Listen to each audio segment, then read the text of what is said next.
Basically हमारा topic जो है आपको पता ही है, हमारा टॉपिक है एक्सेल वीबीए। ओके, इसलिए आप कहीं भी डाउट हो आप इमीडिएटली टॉक कीजिएगा। ओके ओके, मैं आपको बता ओके इन सेशन में कवर करने वाले हैं। तो हम इसमें कवर करने वाले सिर्फ बेसिक वीबीए। बेसिक वीबीए का मतलब जिन जिन पीपल को बेसिकली प्रोग्रामिंग नहीं आती तो उनको प्रोग्रामिंग इस कोर्स के हम थ्रू सिखाते हैं। ठीक है, तो आप सुन सकते हैं ना? I can hear you. तो हमारे जो चैप्टर रहेंगे वो रहेंगे, ये आपको मैं दिखा दूं, this is my word file. मैं आपको एंड में, ये सेशन के एंड में दूंगा ताकि आप ये रिवाइज कर पाएं सारा कुछ। ठीक है, मेरे पास 21 चैप्टर रहेंगे और इसके बाद जो मेरे पास सबसे जो मेन टॉपिक रहेंगे वो रहेंगे अंडरस्टैंडिंग मैक्रोस, और एक रहेगा वीबीए इज ओवर, ये वाला टॉपिक। ये दो टॉपिक मेन है, आपको ये मिस नहीं करना है एट एनी कॉस्ट। ओके, सो मैं आपको अपनी बुक से एक बार वो करा दूं introduction. This is my E book. ठीक है, ये ओनली मैंने ही लिखी है। ये बेसिकली शॉर्ट नोट है उस मैक्रो पे और वीबीए पे, ताकि जो आईटी से मतलब रिलेटेड नहीं है वो आईटी से बेसिकली रिलेटेड हो जाए। अब मैं आपको बता दूं मैक्रो है क्या चीज, हम जिसके बारे डिस्कशन कर रहे हैं। तो मैंने एक्सेल खोल लिया है। ठीक है, ओके तो आप देख रहे हैं मेरी स्क्रीन पे एक्सेल 2016 है। ठीक है, और इसके ओके बाद जो मैं आपको मैक्रो बताने वाला हूँ, मैक्रो का मतलब बेसिकली कुछ नहीं है, एक ऑटोमेशन है। Suppose you are doing filtering और sorting day by day. Suppose let me introduce the report first. I am generating random number generate हो सकते हैं रैंड बिटवीन के थ्रू। मैं आपको स्क्रीन बड़ी कर देता हूँ, शायद आपको स्क्रीन पे दिख नहीं रहा होगा कुछ ना। तो ये है रैंड बिटवीन, आप रैंडम नंबर जनरेट कर सकते हैं। मैं इसमें बेसिक एक्सेल भी लेके चलूंगा साथ में, ताकि एक्सेल और वीबीए का इंटरलिंक है। एक्सेल के बिना वीबीए नहीं चल सकता और वीबीए के बिना एक्सेल नहीं चल सकता, क्योंकि ये बेसिकली टोटली डिपेंडेंट सॉफ्टवेयर है वीबीए जो हमारा है। मैं भी रैंडम नंबर जनरेट कर रहा हूँ। ये पूछ रहा है इसमें, आप यहाँ चेक करोगे तो यहाँ पूछ रहा है बॉटम, यहाँ पे पूछ रहा है टॉप। तो basically it is asking for the bottom limit और विच आई हैव टू इंसर्ट। ठीक है, तो बेसिकली इसमें रैंडम नंबर जनरेट होगा, एंटर। अब कोई सा भी रैंडम नंबर 500 और 600 के बीच में जनरेट हो गया। ओके मैं आपको बेसिकली कुछ नहीं बताने वाला कि मैक्रो क्या है, मैक्रो बेसिकली उसको कंट्रोल कैसे करें, पूरा कंट्रोल कैसे करें, ये आपको यही बेसिक टॉपिक है। तो मैंने इसको क्या किया है, टॉपिक रैंडम नंबर जनरेट कर दिए। ओके, नाउ अब आप देख सकते हैं हर किसी में मैंने रैंड बिटवीन फॉर्मूला लगा दिया है। अब हर किसी में रैंडम नंबर जनरेट हो चुके हैं। तो मैं इसको कॉपी करके पेस्ट कर लेता हूँ, ताकि ये रैंडम नंबर, अभी रैंडम नंबर की खासियत क्या होती है, ये रिफ्रेश होते रहते हैं। आपने अगर एक्सेल में बेसिक एडवांस कोर्स किया हो तो ये रिफ्रेश होते रहते हैं। अगर आप F9 की दबाएंगे ना, F9 की के बाद ही क्या होता है, ये रिफ्रेश होते रहते हैं इस तरह से। अगर आप किसी भी सेल पे काम करेंगे, उस पर एंटर मारेंगे, तब भी ये रिफ्रेश होते रहेंगे। This is the random number advantage. So इसको कॉपी कर लेते हैं, कॉपी करके राइट क्लिक करेंगे, पेस्ट करेंगे, पेस्ट पर चलेंगे। मुझे ये बेसिकली रैंक बिटवीन का फॉर्मूला इसलिए यूज कर रहा हूँ ताकि मैं आपका रॉ डेटा बना सकूं। मैं आपका ये फॉर्मूला बाबा यूज करूंगा, ये ओनली रैंडम नंबर्स के लिए है। बेसिकली ये जो होता है यूज होता है लॉटरी और विनिंग प्राइज में ही यूज होता है फॉर्मूला ये वाला, और कहीं भी किसी भी इंडस्ट्री में यूज नहीं होता ये वाला। तो मैं कॉपी करने वाला हूँ वैल्यू। आप देख लीजिए, मैंने सबके फॉर्मूला हटा दिए हैं, आप चेक कर लो। ठीक है, नाउ अब मैं बात कर रहा था मैक्रो की। मैक्रो की अगर हम बात करें, ये मैं इस मैक्रो की बात कर रहा हूँ। तो मैं आपको मैक्रो बता दूं, मैक्रो होते क्या हैं। आपको कहीं भी दिक्कत आए मेरे को इमीडिएटली टोक दीजिएगा। Okay no problem. ठीक है, हाँ जी।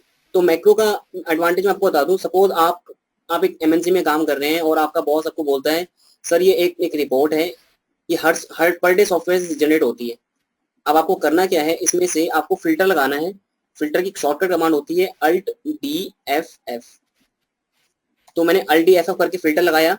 आपका बॉस ने बोला सर आपको करना क्या है, इसमें जो 516 वाली रो है ना वो आपको हर पर डे सॉर्ट करनी है, तो कॉपी करना है, एक शीट इंसर्ट करनी है, ये पेस्ट करना है। अब सर ये एक दिन का काम हो तो बेसिकली विदाउट मैक्रो हो सकता है, लेकिन अगर ये बॉस आपसे रोज करवाए तो ये लेंथी हो सकता है काफी।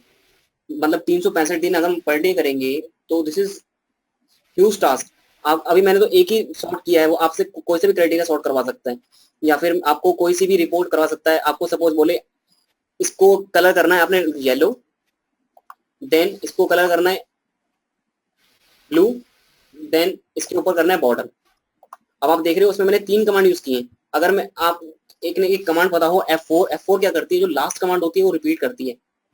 तो F4 को हम प्रेस करेंगे तो आप F4 जो करेंगे ना, sorry I have press the F5, F4, F4 last command को रिपीट करती है, पूरे को रिपीट नहीं करेगी। इसके लिए मतलब आपको 3 बार फॉर्मेटिंग पे जाना पड़ेगा।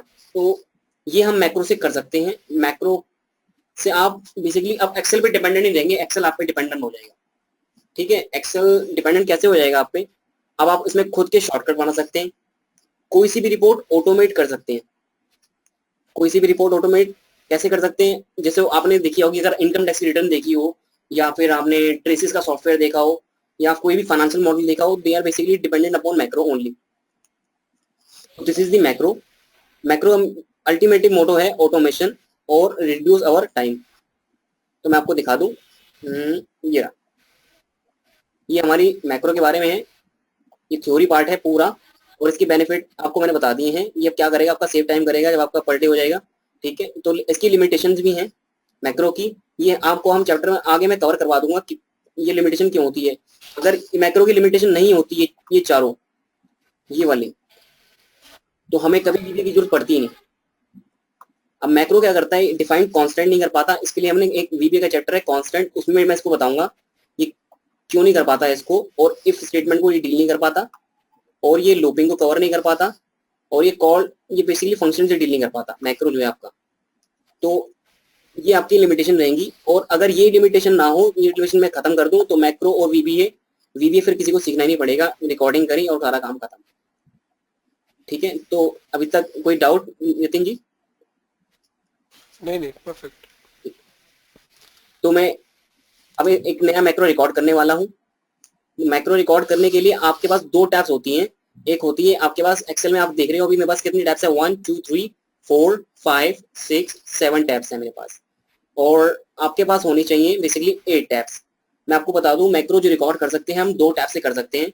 एक टैब जो है व्यू टैब, इसमें आपका मैक्रो ऑप्शन आ रहा है, यहाँ पे आपका लिखा रहा है व्यू मैक्रो, रिकॉर्ड मैक्रो और यूज रिलेटिव रेफरेंस। और जो सेकंड टैब होती है वो होती है डेवलपर टैब। डेवलपर टैब आपको जब आप नया सॉफ्टवेयर इंस्टॉल करते हो तो उसमें कभी भी आपको वो इंस्टॉल नहीं मिलेगी।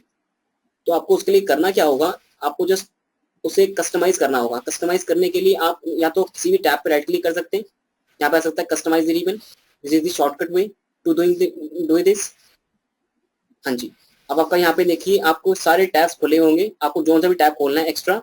Now this is developer tab, 16 में ये डेवलपर टैब है। ओके, अब आप देख रहे होंगे मेरे पास एक टैब और बढ़ गई है यहाँ पे। डेवलपर टैब से भी आप रिकॉर्ड कर सकते हैं, और व्यू टैब से भी रिकॉर्ड कर सकते हैं। तो अब क्वेश्चन ये उठता है सर इसमें कि हम ये व्यू टैब से भी कर सकते हैं, तो why we are using the developer tab, right? तो बेसिकली अगर हम बात करें तो डेवलपर टैब में अगर आप चेक करेंगे तो सारे जो है प्रोग्रामिंग के टूल्स हैं, ये टैब्स ओनली फॉर प्रोग्रामर्स के लिए होती है, इसलिए ये जो कस्टमाइज सॉफ्टवेयर है आपको उसमें इनेबल नहीं मिलती। सॉरी। तो मैं प्रीफर हमेशा करता हूँ डेवलपर टैब से, ताकि जो भी बंदा रिव्यू यूज कर रहा है वो बेसिकली वो अलग सेगमेंटेशन हो जाए उसका। ये सारा पूरा जो सेगमेंटेशन है इससे पहले का सारा एक्सेल का है, और जो डेवलपर टैब है वो पूरा का पूरा वीबीए का सेगमेंटेशन है। तो हम एक मैक्रो रिकॉर्ड करते हैं। अभी जो मैंने पहला एग्जांपल लिया था इसी को रिकॉर्ड करते हैं फर्स्ट। ठीक है, अब मैक्रो रिकॉर्ड करने के लिए भी 2 तरीके हैं। आपने अगर डॉलर साइन के बारे में सुना हो एक्सेल में, तो एक्सेल में डॉलर साइन क्या करता है, फॉर्मूले फ्रीज कर देता है। हाँ जी, फॉर्मूले फ्रीज कर देता है। तो इसमें डॉलर साइन करने का मतलब, इसमें भी डॉलर साइन होता है। आप कहेंगे मैक्रो में भी डॉलर साइन, यस इसमें भी है मैक्रो मैक्रो में। अब कैसे करना है, अभी मैं पहले विदाउट डॉलर साइन करूंगा। ठीक है, मैं क्या कर रहा हूँ, किसी भी सेल पे क्लिक करता हूँ, मैं क्या करता हूँ, रिकॉर्ड मैक्रो। अब यहाँ जैसे रिकॉर्ड करेंगे तो यहाँ पे आपके पास कई सारे ऑप्शन आ जाते हैं। यहाँ पूछ रहा है मैक्रो का नाम। अब मैक्रो का नाम डालने के लिए आपको 2-3 प्रिकॉशंस लेने पड़ेंगे। आपको प्रिकॉशंस बता दूं क्या क्या प्रिकॉशंस हैं। आप ये देखिए,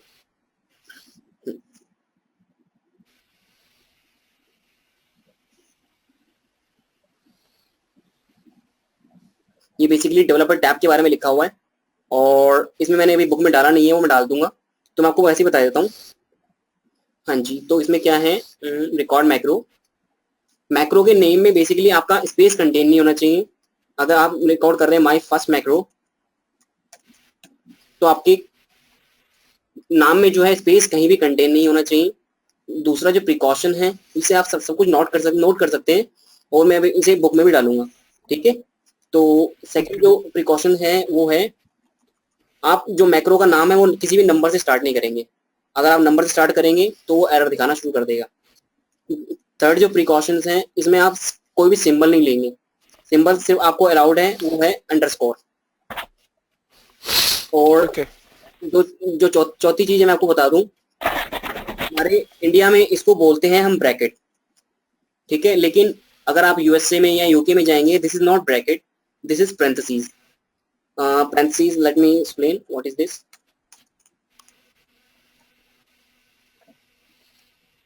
Yeah, this is parentheses. So अगर मैं इसे यूज कर रहा हूं तो मैं इसे हमेशा parentheses बोलूंगा अपने सेशंस में, और अगर मैं इसे यूज कर रहा हूं इसे, तो मैं इसे ब्रैकेट बोलूंगा। एक्चुअल में इसे ही ब्रैकेट बोलते हैं इंडिया में, लेकिन हम इन दोनों को ब्रैकेट बोलते हैं, उसे स्क्वायर ब्रैकेट और इसे ब्रैकेट बोलते हैं। लेकिन this is not bracket, this is parentheses. Okay, दो record macro. Now my first macro, right. Now अब ये पूछ रहा है कि आपको कोई शॉर्टकट की देनी है। अब शॉर्टकट की आपको ये बेसिकली आपकी डिपेंड होनी चाहिए आपके जो आप काम कर रहे हो। सपोज मैं अगर फॉर्मेटिंग कर रहा हूँ तो आप कंट्रोल F दे सकते हो, लेकिन आपको एक चीज ध्यान रखनी है, जो कमांड ऑलरेडी एक्सेल में है, जैसे control F is for find. अब क्या करेगी, अगर आपने कंट्रोल F दे दी तो आपकी कंट्रोल F कमांड काम नहीं करेगी, फाइंड वाली कमांड काम नहीं करेगी। अब कंट्रोल F से आपका मैक्रो ही रन होगा, आपका जो फाइंड कमांड है वो काम नहीं करेगी। तो आप क्या कर सकते हैं, शिफ्ट को होल्ड कर सकते हैं, शिफ्ट दबा के शिफ्ट को थोड़ा सा होल्ड करेंगे और F दबा देंगे, तो कंट्रोल शिफ्ट F लिखा हुआ आ जाएगा। This command can, Okay. ठीक है। और ये थर्ड ऑप्शन पूछ रहा है, आपको ये मैक्रो स्टोर कहाँ पे करना है। आपको पर्सनल मैक्रो वर्कबुक में करना है। पर्सनल मैक्रो वर्कबुक का एडवांटेज क्या है, इसकी एडवांटेज ये है कि आप कोई से भी मैक्रो में इसे यूज कर सकते हैं। सपोज आप फॉर्मेटिंग का ऑप्शन यूज कर रहे हैं, तो कोई सी भी एक्सेल है तो आप उसमें इसे यूज कर सकते हैं। सपोज आपके पास एक फाइल है, 2 फाइल हैं, आप सब में फॉर्मेटिंग के लिए यूज कर सकते हैं। अब ये है न्यू वर्कबुक। अगर आप इस वर्कबुक में नहीं सेव करना चाहते हैं ये मैक्रो और कहीं और सेव करना चाहते हैं, तो उसके लिए न्यू वर्कबुक यूज होता है, और this workbook only for this workbook. तो इस वर्कबुक के लिए ही आपको मैं सारे काम करूंगा, इसी वर्कबुक के लिए। तो अब Okay. डिस्क्रिप्शन, बेसिकली डिस्क्रिप्शन डाल रहा है। अगर आपको कोई डाउट है आप पूछ सकते हैं। नहीं डिस्क्रिप्शन नहीं good. डिस्क्रिप्शन में पूछ रहा है कि आपको क्या डिस्क्रिप्शन देना है। मैं डिस्क्रिप्शन दूंगा फॉर्मेटिंग फॉर ऑडिट पर्पस। मैंने डिस्क्रिप्शन दे दिया ताकि मुझे याद रहे कि मैं कौन कौन से मैक्रो यूज कर रहा हूँ। अगर मैं बैलेंस शीट बना रहा हूँ तो मैं लिखता हूँ making balance sheet for consolidation purpose. तो मैंने अब क्लिक कर दिया ओके। अब जैसे ही आपने ओके क्लिक कर दिया, अब आपकी रिकॉर्डिंग शुरू हो चुकी है, लाइक अ वीडियो रिकॉर्डिंग। अब आप चेक कर सकते हैं, यहाँ पे अब स्टार्ट रिकॉर्डिंग लिखा हुआ नहीं आ रहा, यहाँ पे लिखा हुआ है स्टॉप रिकॉर्डिंग। और आपको सेकंड तरीका है पता Mm-hmm. लगाने का, यहाँ पे एक ये बॉक्स बना हुआ आ गया है, अभी चेक कर सकते हैं, यहाँ बॉक्स बना हुआ आ गया है, पहले नहीं था बॉक्स ये बना हुआ। जैसे स्टॉप रिकॉर्डिंग कर दूंगा तो आपका ये बॉक्स चला जाएगा। अब ये स्टॉप, अब आप इसमें कुछ भी कर सकते हैं। अगर आपको सपोज फॉर्मेटिंग करते हैं ऑडिट पर्पज के लिए, ऑडिट पर्पज के लिए हम किसी भी सेल पे क्लिक करते हैं, ठीक है, और किसी सेल पे क्लिक करने के बाद मैं करता हूँ फॉर्मेटिंग, ब्लैक, व्हाइट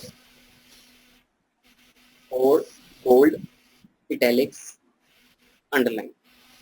मैंने 5 फॉर्मेटिंग यूज की हैं। मैंने पहले ब्लैक किया है, व्हाइट यूज किया है, देन बोल्ड, इटैलिक्स और underline. Now we are going to stop the recording. Developer stop recording. आपका ये वाला मैक्रो फेल होने वाला है, मैं आपको बताऊंगा क्यों। अभी मैं इसको रन करता हूँ। अब रन करने के लिए आपके पास 2 तरीके हैं। या तो आप इसको करें, आपने जो शॉर्टकट दिया था कंट्रोल शिफ्ट एफ, आप वो प्रेस करें, आपका ये मैक्रो फेल होगा। ठीक है जी, आप चेक कर रहे हैं कि आपका जो वर्क कर रहा है मैक्रो खाली इसी में ही वर्क कर रहा है। आप जब भी कंट्रोल शिफ्ट एफ प्रेस करेंगे, Okay. मैं इसको फॉर्मेटिंग चेंज कर देता हूँ एक बार के लिए। इसकी फॉर्मेटिंग इसकी जैसे कर देते हैं, फॉर्मेट प्रिंटर। अब ये खाली इसी सेल में काम करेगा बार बार। कंट्रोल शिफ्ट एफ, आप देख रहे हैं खाली इसी सेल में काम कर रहा है ये मैक्रो। ये आपका मैक्रो फेल हो रहा है बार बार। अच्छा, और दूसरा तरीका है इसको रन करने का, अल्ट F8। ये 2 कमांड आपको याद रखनी पड़ेगी जब भी आप वीबी यूज कर रहे हैं। पहली है आपकी अल्ट प्लस F11 और जो सेकंड कमांड है वो है आपकी अल्ट F8। ये 2 कमांड मेन है जब आप एक्सेल में वीबी यूज कर रहे हैं। Only 2 commands. ओके, डिलीट कर देते हैं इसको। प्रेस करते हैं अल्ट F8। जैसे ही आपने अल्ट F8 प्रेस किया, आप सुन रहे हैं जी? Yes. जैसे ही आपने अल्ट F8 प्रेस किया तो हम इसको यहाँ पे लिखा हुआ है मैक्रो का नाम। आपके जितने भी मैक्रो होंगे इस फाइल में सबके नाम लिखे हुए आएंगे। तो आप इसको कर सकते हैं रन, और जैसे ही रन करेंगे अगेन वो वहीं जा रहा है। अब ये क्यों हो रहा है इसको डिस्कस करते हैं। तो प्रेस करते हैं alt F11 the second command. Now जैसे ही आप अल्ट F11 प्रेस करेंगे, जो आप बेसिकली कोर्स कर रहे हैं उसी में ही आप एंटर कर जाएंगे। That is your VBA। आपका यहाँ लिखा हुआ VBA। और अब ये इसको खोल लेते हैं मॉड्यूल को, मॉड्यूल 1। इसमें चेक करें, जो बार बार इसमें मैंने आपका शॉर्टकट जो लिखा हुआ है, आपको शॉर्टकट यहाँ लिखा हुआ है F, और यहाँ पे आपका डिस्क्रिप्शन में लिखा हुआ है। ये मैं आपको सब कुछ बताऊंगा ये कैसे कैसे होती हैं, लेकिन अभी मैं आपको ये बता रहा हूँ कि मैक्रो ये फेल क्यों हो रहा है। ये आपका शॉर्टकट भी यहाँ लिखा हुआ जो दिया था। आपको अगर शॉर्टकट भूल जाए अल्ट F11 से चेक कर सकते हैं मैंने शॉर्टकट क्या दिया था। और ये आपका मैक्रो का नाम है। मैक्रो का नाम यहाँ पे ये वाला मेन होता है। इसमें वो सारे रूल फॉलो होंगे जो मैंने आपको बताए थे। No symbol, no number in starting. आप मिड में नंबर यूज कर सकते हैं लेकिन स्टार्टिंग में नंबर यूज नहीं कर सकते। अच्छा जी, आपका यहाँ पे चेक कर रहे हैं आप, यहाँ पे लिखा हुआ है this is the error which we are facing.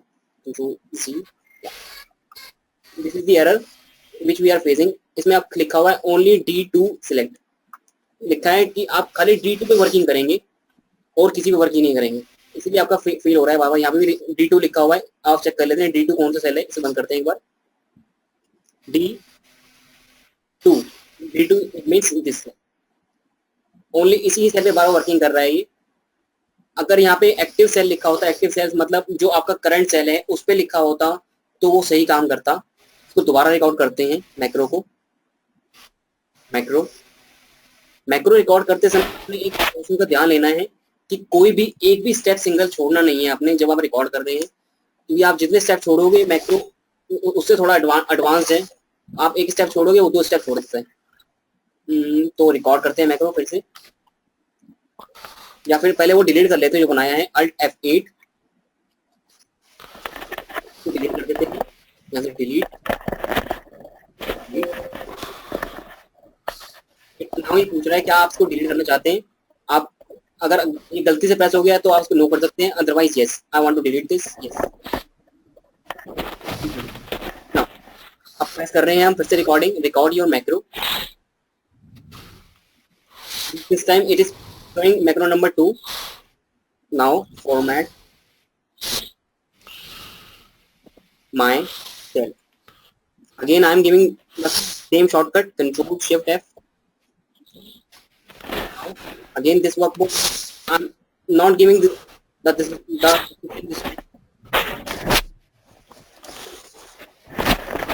अब आप देखिए मैंने अभी तक कर्सर मूव नहीं किया है कहीं भी। आपका मेरा 537 पे कर्सर था रिकॉर्डिंग से पहले और 537 के पहले मेरा कर्सर है। दैट मीन्स अगर मैं जैसे ही इस कर्सर को मूव करूंगा तो मेरा मैक्रो क्या करेगा, मेरा एक्टिव सेल चेंज हो जाएगा, मतलब वो हमेशा बार बार वही सिलेक्ट करेगा। अभी इसका मतलब यही है कि एक्टिव सेल यही है, मतलब आप जैसे ही कर्सर हिलाएंगे तो एक्टिव सेल आपका वो हो जाएगा, वो मैक्रो स्टोर कर देगा। मैं आपको दिखाता हूँ। हो सकता है ये वाला मैक्रो भी फेल हो जाए, क्योंकि अभी तक हमने वो डॉलर साइन वाला डिस्कस नहीं किया है। मैं आपको एक बार दिखा देता हूँ इसका एग्जांपल, कि अब मैं अभी कर्सर मूव नहीं कर रहा हूँ और फिर से मैं रिकॉर्ड कर रहा हूँ। I have move the cursor by mistake. Again formatting करते हैं, formatting black white, this time I am using two formatting only. Okay, then developer tab, top recording, same step. This time मुझे अपना जो cursor move किया था उसका code एक बार मिटा देता हूँ ताकि वो डिलीट ना हो। ये आपका कुछ नहीं हो रहा है, मैं इसको डिलीट करूंगा तो क्या होगा अब मैं दिखा देता हूँ।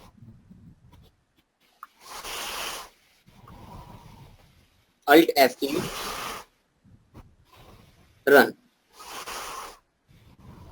Alt F8 run. आप देख रहे हैं अब तो ये एक्टिव सेल है उस पर वर्क कर रहा है। देख रहे हैं नितिन जी? हाँ जी, हाँ जी। हाँ, ये जो सेकंड इश्यू हम डिस्कस कर रहे थे, now we are discussing the dollar sign. अब मैक्रो में फ्रीज कर सकते हैं। अब सपोज मैक्रो में फ्रीज का ऑप्शन कैसे है, सपोज आपको एक फिल्टर लगा रहे हो आप, ठीक है, आप फिल्टर लगा रहे हो बार बार A2 पे जाके, आपको A1 पे फिल्टर नहीं लगाना, A2 पे लगाना है, तो आपको एक्सेल में जब भी करोगे तो आप डॉलर साइन ही यूज करोगे, तो आप डॉलर पे लगा के फिल्टर लगाओगे। और इसका डेटा अगर आपको एक्सट्रैक्ट करना है तो सपोज आपको ये वाला जो फाइल है A2 आपको हर समय चाहिए, यहाँ भी चाहिए, यहाँ पे E3 में चाहिए, E4 में चाहिए और E5 में चाहिए। तो इसका मतलब आप डॉलर साइन यूज करोगे। डॉलर डॉलर का शॉर्टकट होता है लगाने का Nitin ji, F4। F4। F4 now copy कर लेते हैं, कंट्रोल C। आप चेक कर रहे हैं कि सबका डॉलर लग गया है। मैक्रो में भी सेम ऑप्शन है, तो डिलीट कर देते हैं। मैक्रो में इस डॉलर साइन को बेसिकली डॉलर साइन नहीं बोलते, इसे बोलते हैं एब्सोल्यूट रेफरेंस और रिलेटिव रेफरेंस।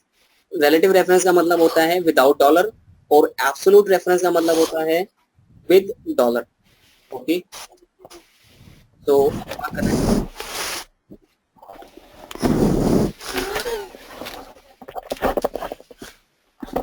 एक मिनट, आपने क्या बताया? एब्सोल्यूट रेफरेंस होता है विद डॉलर और रिलेटिव रेफरेंस होता है विदाउट डॉलर। हाँ जी, अगर हम गूगल पे आप चेक करोगे absolute reference versus relative reference, then आपको ये कंसेप्ट पता लगेगा डॉलर वाला। अगर आप खाली डॉलर वाला साइन करोगे बेसिकली आपको हो सकता है नेट सर्फिंग ज्यादा करनी पड़े उसे सर्च करने के लिए। तो मैं लिख भी देता हूँ यहाँ पे आपके उसके रेफरेंस के लिए, absolute reference equal to dollar sign, और just I can use the pen also. तो एब्सोल्यूट रेफरेंस का मतलब है डॉलर और रिलेटिव का मतलब है विदाउट डॉलर। तो इसका मतलब ये है कि जब भी हम एब्सोल्यूट यूज करेंगे तो हमें डॉलर साइन हमारा लग जाएगा ऑटोमेटिकली जब हम यूज कर रहे हैं मैक्रो में, और जब हम रिलेटिव यूज कर रहे हैं तो हमारा डॉलर साइन नहीं लगेगा। It means our range is dynamic.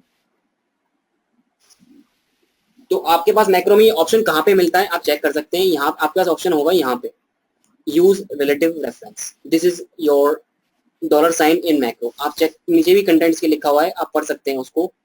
मैं आपको एग्जांपल दिखा देता हूँ, उसका एग्जांपल कैसे है। मैं एक बार पेन वो कर देता हूँ।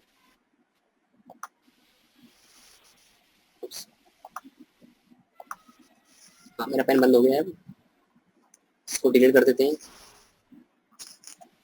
हाँ जी, तो मैंने अब क्या किया है, जब भी आप आपको अगर मैक्रो फेल होने से रोकना है आप हमेशा क्लिक करेंगे स्टार्टिंग में यूज रिलेटिव रेफरेंस। ये पीपल जनरली जानते ही नहीं है, इसलिए उनके 99% मैक्रो जो है फेल हो जाते हैं। तो अब ये जो है हमारी सारा कुछ हो गया डायनामिक।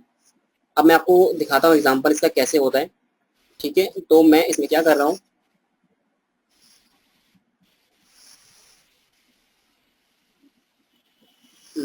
हेलो। हाँ जी, आपको मेरी स्क्रीन मिल रही है? कुछ आपकी आवाज क्लियर नहीं आ रही थी। I think I got the slow connection. Just let me open my. Now you are getting. Hello. Yes. Okay. Yes. Yes. Now I get it. Okay. The basic issue was networking. मैं ये बता रहा था कि relative reference को कैसे use करें. तो बेसिकली हमें अब एक फिल्टर लगाने वाले हैं. फिल्टर के लिए हम कुछ डेटा बना लेते हैं. रफ डेटा फिर से बना लेते हैं. इसको डिलीट कर लेते हैं एक बार.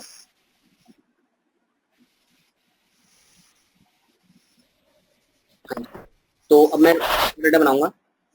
1 1 1 2 2 2 3 3 3